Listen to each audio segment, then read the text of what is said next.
Welcome, ladies and gentlemen, to another episode of What's the Res? We here at What's the Res are dedicated to the ongoing conversation about the current resolutions in the world of high school debate.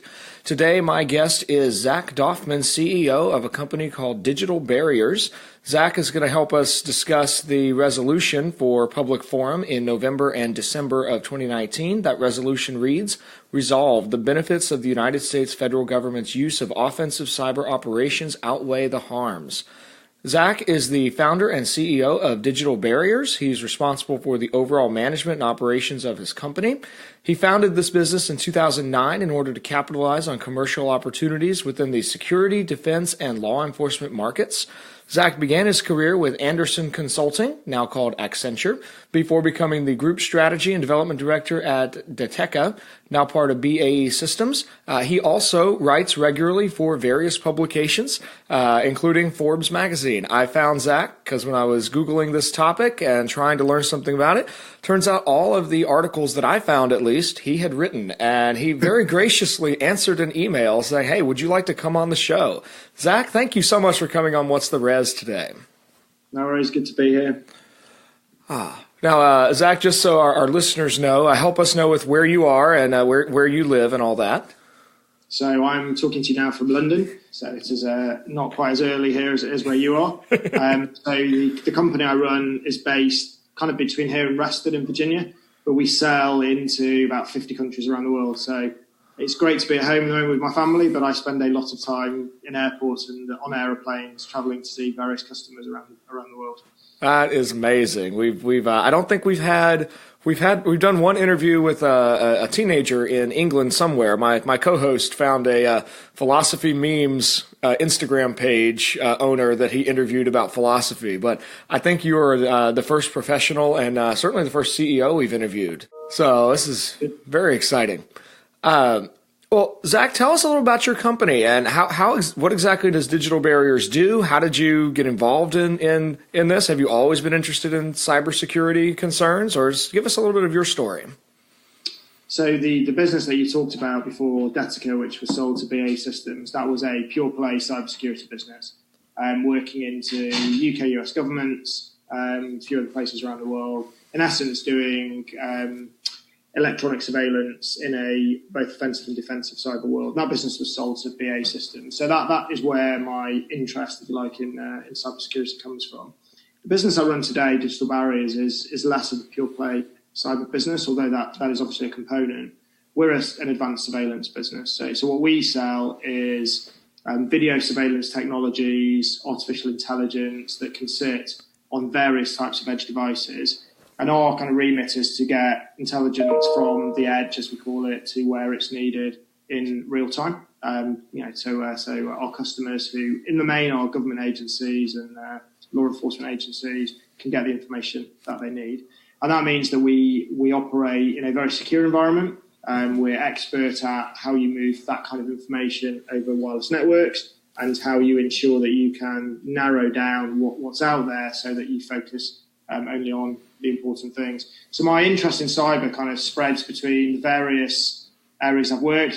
Clearly, we work into customers on both sides of the Atlantic and Pacific that focus very heavily on all of those areas. But it is a really interesting time for the space right now. I think you've seen, and I've written, you've seen more openness and transparency in offensive cybersecurity than we've ever seen before. And I think for kind of everyday people, that gives you a much greater insight into what is actually happening every day of the week than has been possible in the past. So this really has been happening for years, then, is what I'm inferring from that. And we, the public, are now kind of getting a little bit more insight into the fact that cyber operations has been part of kind of at a governmental and a military level. Is that accurate?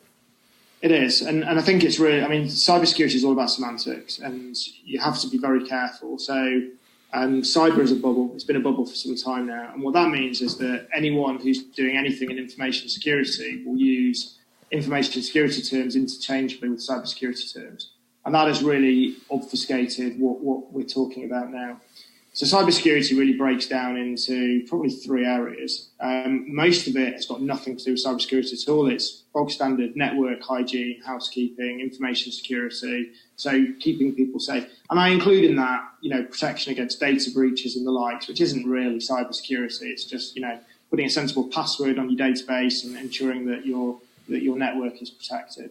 So the two areas that cybersecurity really focuses on are offensive and defensive. And what defensive is the fact that whether you are an industry or a company that is safeguarding intellectual property, or a government agency that is safeguarding, the national interest, what you need to be doing is monitoring for offensive breaches of your security setup. That's highly technical, and you are dealing with a very sophisticated adversary in the main. So what you need to do is you need to ensure that you have the right traps, if you like, the right indicators and monitoring techniques in place within your complex network setup to understand when you are under attack and how you deal with that. And organisations like that are under attack. Let's be very clear. Whether you're running a large organisation or a government agency, you are being attacked. You're being attacked every week, and you need to ensure that those attacks don't get through. And within the real cybersecurity space, that defensive side is 90% of what takes place. The stuff that has in the past been kind of denied and is becoming more transparent is the offensive cyber capabilities, and that's where now we're talking about the government realm, and that's where governments attack other industries or each other.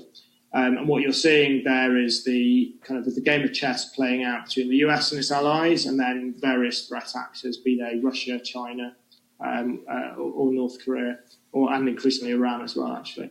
And then what you're seeing there is a kind of an arms race, a cybersecurity arms race, where all of those players are becoming more expert, and the tools that are available to them are becoming, more at hand, more accessible. And therefore, it goes back to the defensive side, then you need to become more sophisticated in defending against those attacks. So the stuff you will have read, the stuff that is making the news, is all about the US being more open about its use of offensive cybersecurity capabilities as an alternative to physical, bombs and bullets, and the implications from that. And what we've seen in the last few months, which we had never seen before, is that level of openness. Wow. Well, that's an incredibly helpful kind of summary of where this field is. And I guess I have two follow-up questions there. The first is, you mentioned that really any government agency or any company that's large enough to have a decent pool of data, and I know that's increasingly becoming, most companies that exist have data of some sort that they're accumulating.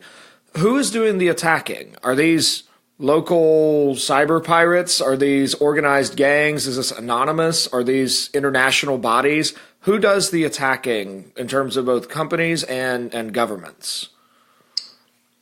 Everyone. And the techniques are broadly the same, and it's the level of sophistication that changes. So you will be familiar with the concept of phishing, which is, I suspect even your students receive, emails that purport, or texts or whatever, that purport to come from the Apple Store or Google Play Store, and your account's been locked and you need to click here and then it all will be well, and obviously not a single one of those has actually come from an authorized sender. They're all fraudulent scams.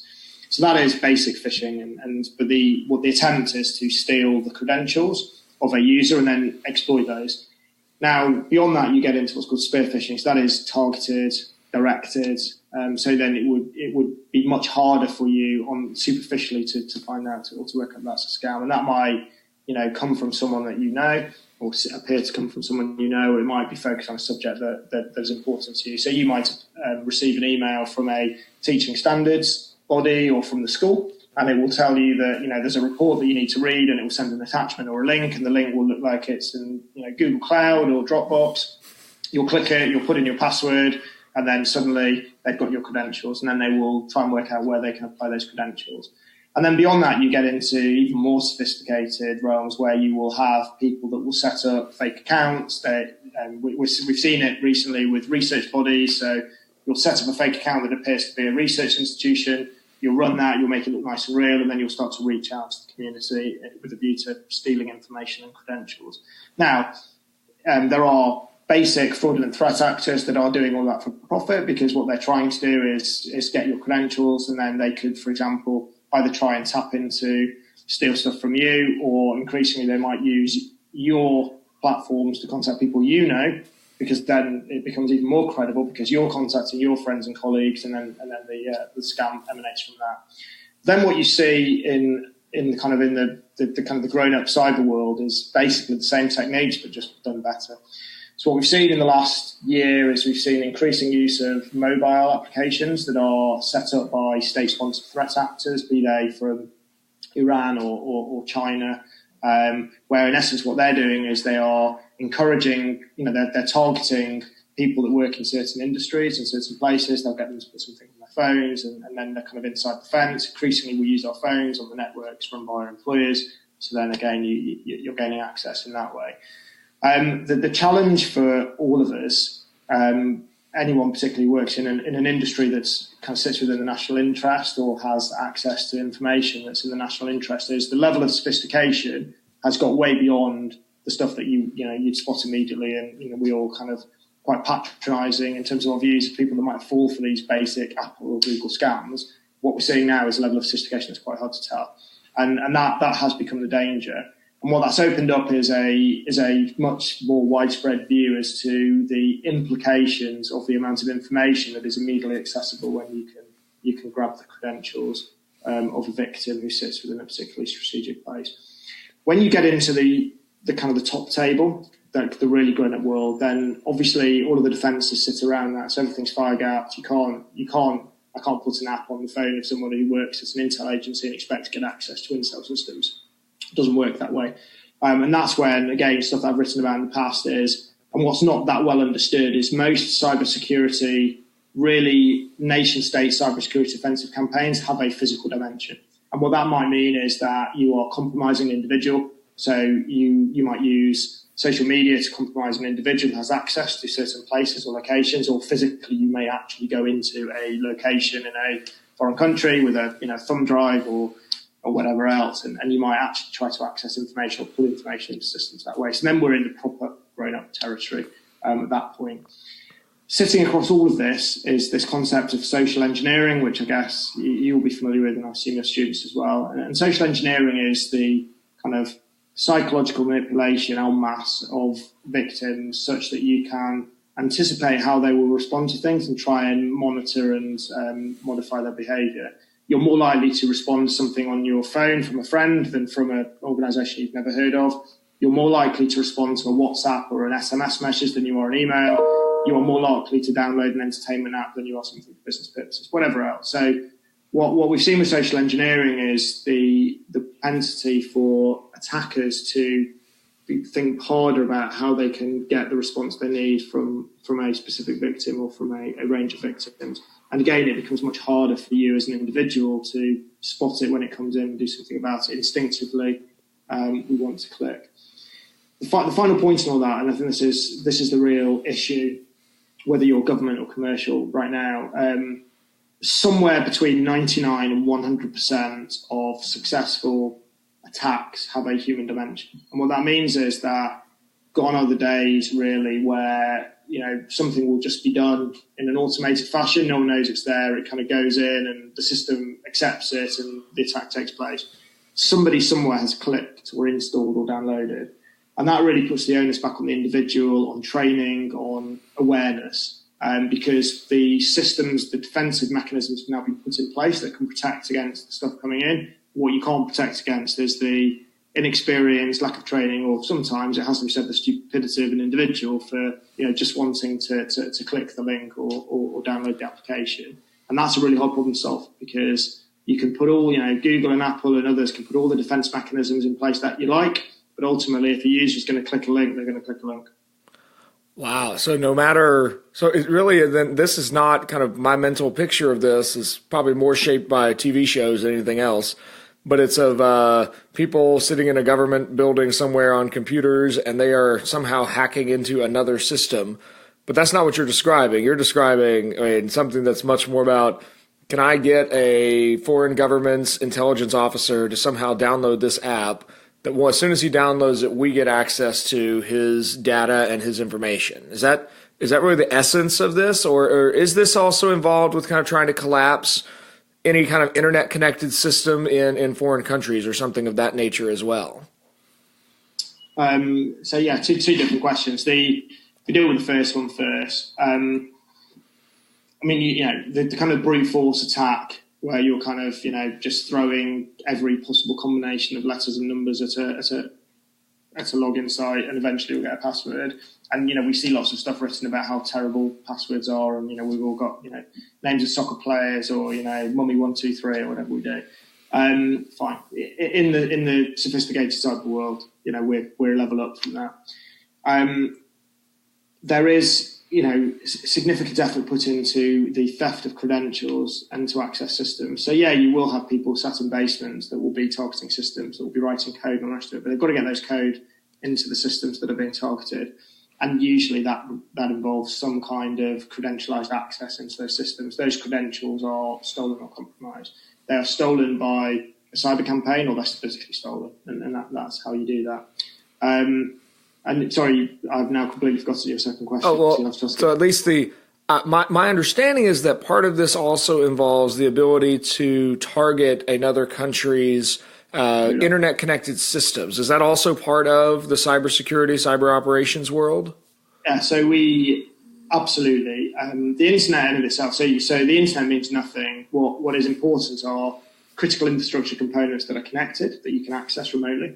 And the command and control structures that exist. So famously, a few months ago, US Cyber Command attacked Iran's command and control systems. So its ability, if you are, sitting in, central HQ, to actually, engage in some kind of aggressive action against the US, its proxies or its allies. So if you bring down the command and control structure, then you remove the ability of the enemy to act. We've seen that. But at the same point, we've seen attacks on power grids. We've seen attacks on telecoms networks, where, because we live in this connected world, you can access all of these various systems without sitting in those HQs. Again, it doesn't get around the fact that you need the ability to get into those systems. And let's be dead clear, whether they're military, governmental or commercial, these are large organisations that tend to have some protective mechanisms in place. This is not hacking into the network drive you've got at home, right? There are systems in place to stop this. But again, if you've got the ability, or if you have stolen credentials, you in essence are inside the fence with the ability to get into those systems. Once you're in, you're in. What's really interesting that we've seen recently is increasing awareness of attacking very secure systems through insecure, we call endpoints. So again, because of the level of connectivity that you're talking about, where I live in a world where clearly my printer's connected, my VoIP phone's connected, but my fridge and my TV are probably connected as well. And everything I buy probably has the button that I press and I log into my home broadband. At that point, if I can gain that, if those systems are looking to the outside world from within my secure home environment or office environment, then that gives me the ability as an attacker to attack a device that's probably you've never updated the firmware of, probably has the same password and admin access that it ships with. And then once I'm through that, I'm inside the wire. So on every level, though, where you look at this right now, the increasing level of connectivity that we're seeing provides an increasing level of vulnerability. And we're dealing with a very sophisticated set of threat actors on both the basic, criminal and the governmental side. That is really fascinating. On the same time, it's rather terrifying to think that, everything we go about, whether we're thinking like banking, whether hospitals, or I'm terrified about thinking about if some foreign agent could get access to our traffic light system, because so many of those are now really automated and they're paired with some sort of weight sensor and system and so on. But if you can change that and just literally, you can have mass chaos very, very quickly. It seems to me. It seems like lends itself to a worst case scenario kind of idea. I want to back up just a moment. You mentioned a few minutes ago that there's a lot of semantics in this space. The resolution that we're dealing with uses the phrase offensive cyber operations. Is there a specific definition for that phrase, or is there even really a source that governs the terminology inside the cyber community? Yeah, so offensive cyber is governmental. It is one government attacking another nation state in the main, using cyber as its domain. And that can be to create an outcome, as you've talked about. It can be part of a military campaign, or it simply can be to gather intelligence. So this is if you think about from a governmental perspective, cybersecurity writ large being a very secure, secretive endeavour, offensive is the centre of the onion, if you like. That is where the capabilities are most heavily coveted. You've seen in terms of some of the stuff that came out with the Snowden leaks, you've seen some of the stuff that's come out in some of the cyber reports this year around, China, I think it was, stealing US capabilities as part of that whole kind of NSA leak side. What you've seen there is, I think a nice insight into some of what takes place and some of the tools, the weapons, cyber weapons as they're called, that had been developed and are being used, and the arms race that's taking place between different nation states to capitalise on that. There's a lot of talk in and around the US at the moment about the elections next year and the potential for cyber offensive against those, particularly with Russia in mind. Again, you're then looking at all different types of outcomes, but ultimately offensive cyber weapons, which are one nation state ultimately attacking, in this case, the democratic system of another. That's really helpful. So at least we're dealing with that. Then that's I couldn't track down an easily findable definition. So that's really helpful to think about that in terms of this is a government or a government acting against another government in terms of cyber warfare. And in cyber, what you find is you find these kind of threat actors. So we're very careful with our semantics. So while there clearly are government agencies that do stuff themselves, what there are is a lot of proxies, a lot of state-sponsored groups.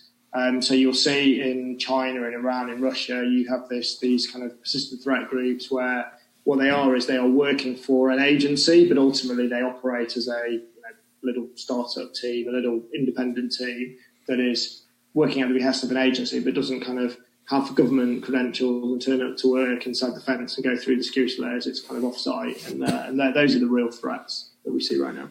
Well, tell me a little bit more about those threats, because I know you've mentioned some of the names I had on my list. In some preliminary research, Russia, China, Iran, and North Korea were the four names that kept coming up.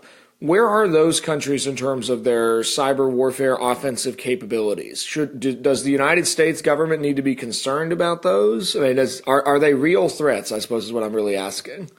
Yeah, I mean, I can't remember who it was, one of the senior cyber command guys, I think, described the threat from some of those actors as what's keeping him awake at night back in a US conference a few months ago.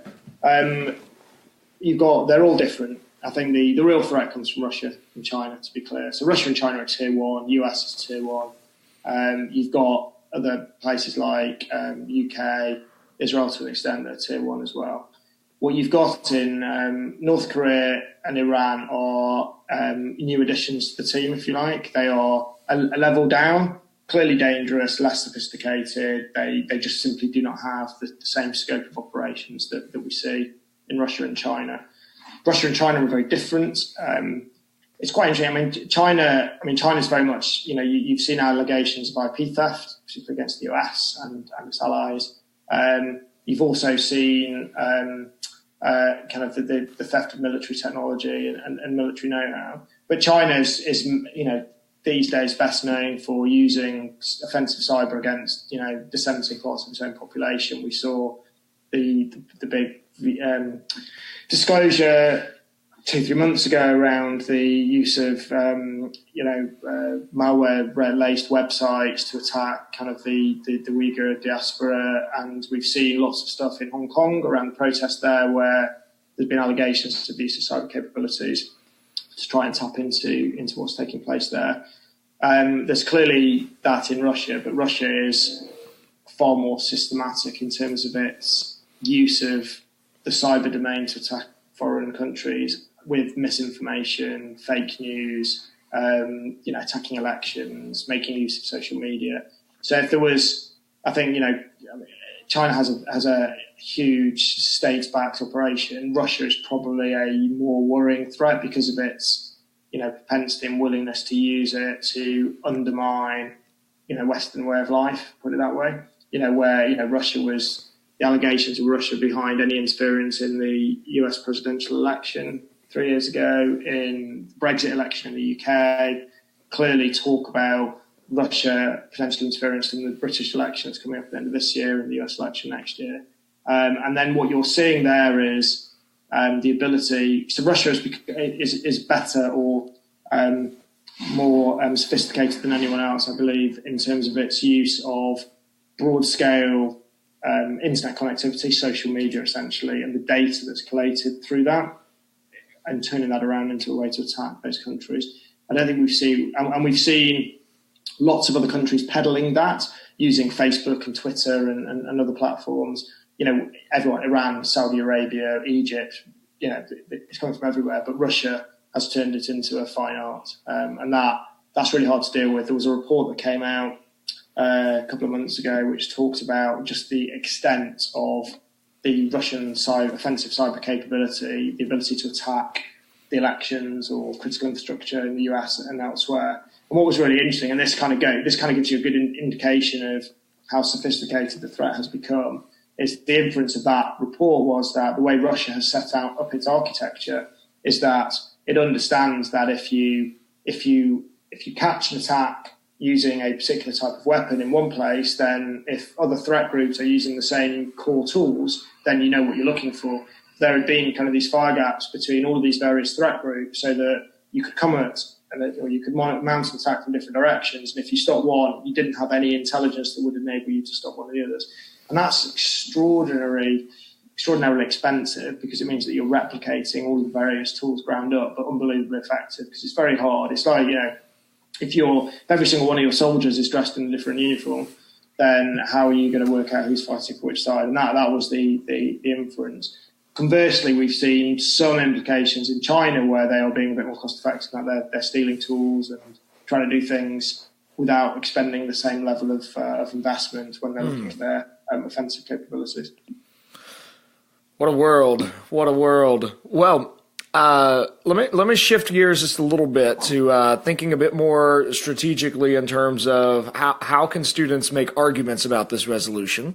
Because, of course, we're doing this as part of the public forum cycle. So students will be kind of setting up 4 to 5 minute arguments, either affirming this resolution or negating the resolution.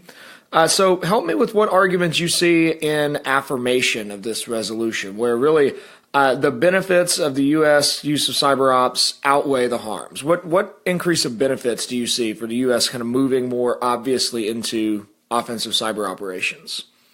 So my personal view, I think I would twist the question slightly. Clearly cybersecurity has been a component of warfare for a long time now.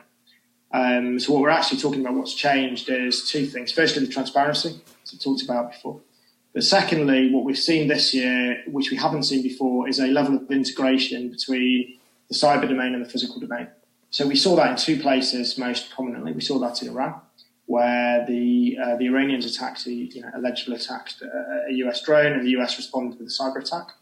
And we've seen that in Israel, where Israel attacked it was a Hamas cyber office, cyber building, using a physical strike. So that interchangeability between a cyber attack and a physical attack, one responding with the other, we haven't seen that before in as transparent a way. It was really interesting. If I use the example of the US attack on Iran, and at the time, the view, if you look at some of the kind of the mainstream press on it, the view was that it was almost like a backtrack. So, President Trump had the ability to respond, to retaliate, using, in essence, a missile strike. Lots of headlines, explosions, deaths, media reports, and all the rest of it. And instead, there was the administration elected to respond with a cyber attack. And whilst they were public about what they'd done and the impact that had, you didn't have the same kind of explosions and death and destruction on the TV news. That was really interesting because arguably it had a greater impact on the Iranians' ability to follow up, but no one died.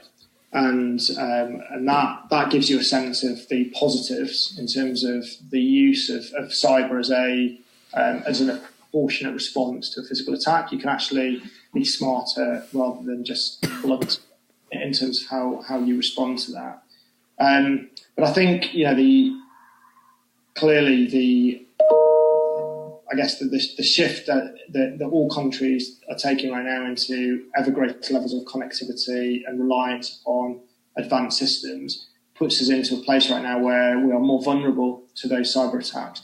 And I think the spin side of that is that what we have seen now, and I don't think anything the US or the UK or anyone else does this is going to prompt this, I think this is just the way it is going, is we've seen threat actors in more lockdown countries like Iran or Russia being able to attack kind of broad-scale commercial systems. So a military attack by the US, the response to that could be an attack on Microsoft Outlook or an attack on Facebook, where what they can do is they can respond against us as opposed to going after the much more hardened military targets. And that's just a reality that we're going to have to live with, is that we're in a new place.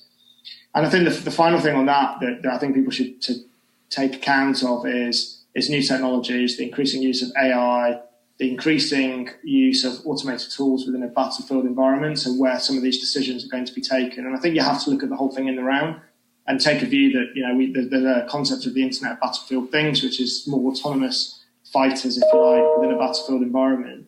And we have to take a view about what conflict looks like 10 years from now and who's taking those decisions, because the tighter integration of cybersecurity or the cyber domain and the physical domain is all part of a spectrum, if you like, that we're shifting along gradually, where we are seeing ever more automation and connectivity in conflict writ large.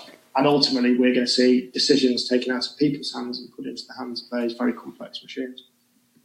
Well, those are some really helpful benefits, I think, that do come out of that. Can we flip the question? Are there harms here? Because, of course, for a debate, you have to prep both sides. So for the negative side, what are the harms of the U.S. kind of moving more obviously in this direction? You could make an argument that as the US and its allies invest more in cyber capabilities, you raise the level playing field. An arms race or a race to the moon or whatever, it creates two sides, right? So everyone keeps up with that. So what we're seeing now is increasing levels of investment amongst threat actors that may be targeting you or me as opposed to simply military targets. Now, I think it's a good argument as to whether anything the US does is going to drive those investments or they're going to happen anyway. I'd probably err on the side of thinking that, cat's out the bag. We are seeing what we are seeing. I think within the cybersecurity domain, I think we are where we are. I'm not sure there's a debate that is going to take place around whether this is the direction of travel. I think the debate is how much we want to spend on that. And probably the bigger debate is to the extent to which our cybersecurity domain will pull resources from the physical domain, whether it will become such a powerful attack tool that we will spend some money we may have spent on, kinetic, so bombs and bullets or platforms, ships and tanks and whatever we're going to spend on, advanced cybersecurity capabilities.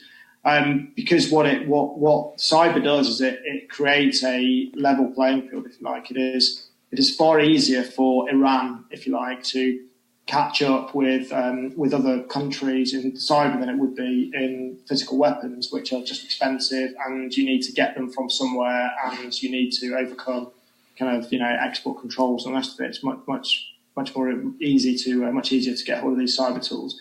And then the final point on that, which I think is really important, and I think this is a component that people will start to think more about over the next year.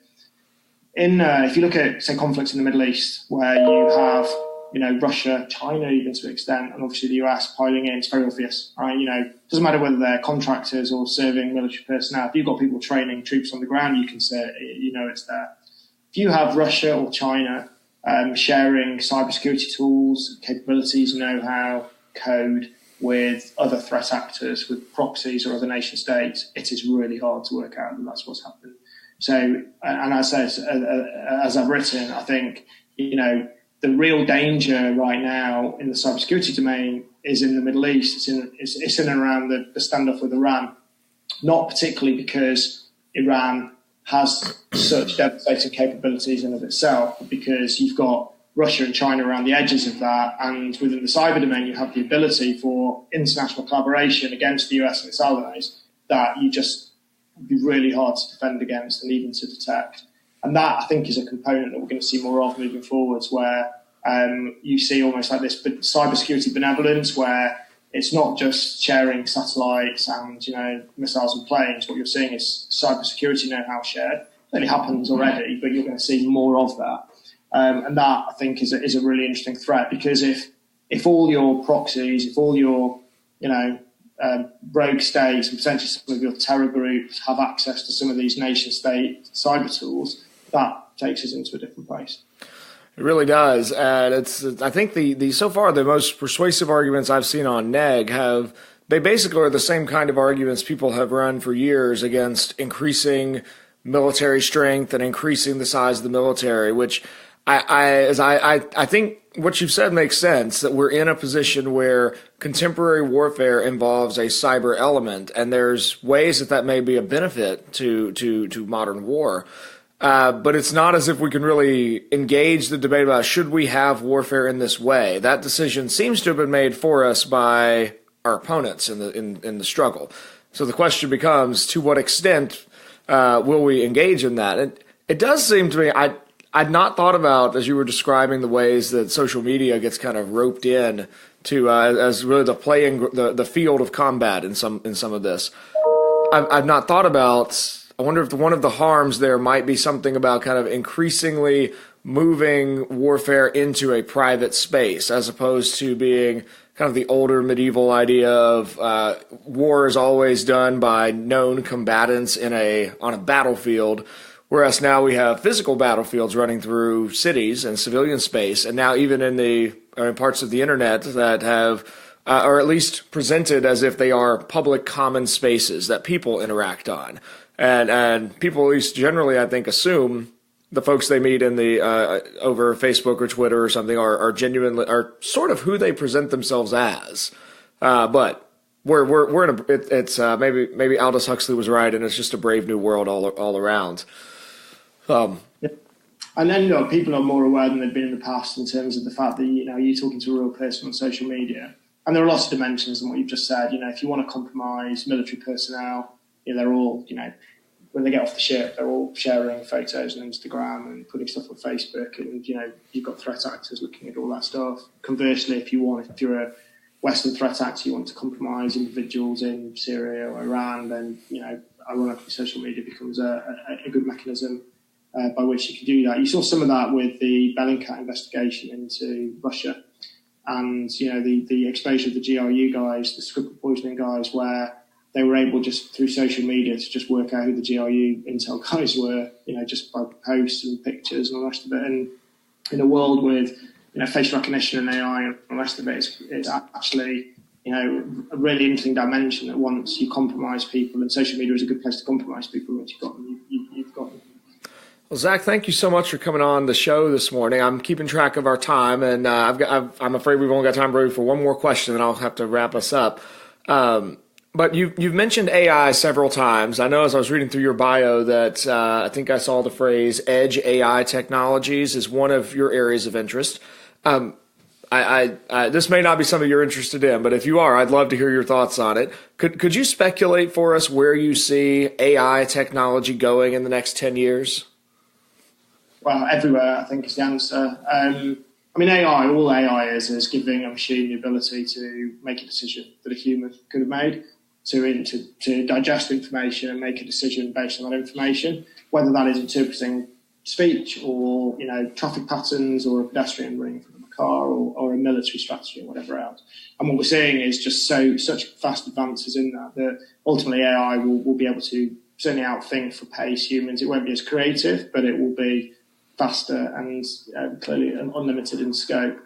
What's really interesting with AI, and this is where our area is the whole ability to push stuff out to the edge. So you've seen, if you go back a few years, everything was all about cloud, and then there became this view that actually that put too much burden on the networks, everything became about edge computing, and it clearly lives somewhere in the middle.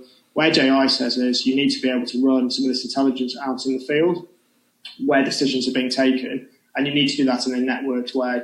So you need to be able to link that to what's taking place centrally and how decisions are being formulated and taken. So some decisions make sense at the edge, some decisions make sense at the centre. Good example I often use, if you think about a battlefield, narrowing haystacks down might take place with my automated, drones or ground vehicles out in the battlefield, but I might be bringing data back to actually find the needles by using the increasing processing I have centrally. And that's what we mean. It's just that cutting the processing chain up so that we can do things efficiently. I'll paint you a picture from a surveillance perspective, quite interesting. So right now, if you think about 10 years from now, you think about Minority Report, you think about the ability to infer how you behave and be able to watch you and monitor you automatically without interfering with your privacy, but just to understand when people are going to do certain things or to understand when a person has done something wrong, to enroll that person in a system and then to go look for that person. So when people talk about the fears of automated surveillance, they've got this world in their heads. Those are the capabilities that as society we're going to have to debate the extent to which we want to make use of them in the future. Wow, that's so I teach a philosophy class to high school students, and one of the things that we've recently been talking about is the importance of making sure that science and ethics are done in parallel to each other, and that when science is kind of freed from ethical concerns, we really get some pretty atrocious things have happened in 20th century history, certainly, when you separate those.